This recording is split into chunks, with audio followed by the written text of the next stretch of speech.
President Moon Jae-in has hailed the recent inter-Korean agreement as a big step toward peace on the Korean Peninsula. The South Korean leader made those comments this morning at the 50th annual Korea National Prayer Breakfast. Hwang Hojun reports. President Moon Jae-in once again emphasized the significance of the outcome of the recent inter-Korean agreement while attending the Korean National Prayer Breakfast, marking its jubilee year. Addressing the 5,000 attendees that included church leaders, politicians, and government officials, President Moon called the agreement a big step toward lasting peace and the denuclearization of the Korean Peninsula.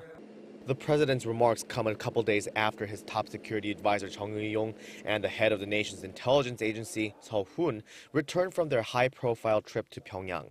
They delivered news that the North has agreed to return to the negotiation table, even willing to discuss the issue of denuclearization, and will suspend all its military provocations as long as it's in dialogue with the U.S. The agreement also included Seoul and Pyongyang holding what would be a third inter-Korean summit late next month. President Moon stressed such achievements were made possible not only by talks between the Koreas, but also by strong U.S. support.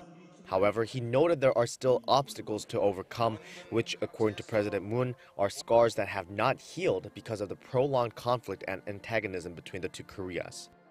우리의 운명을 남에게 맡길 수는 없는 노릇입니다.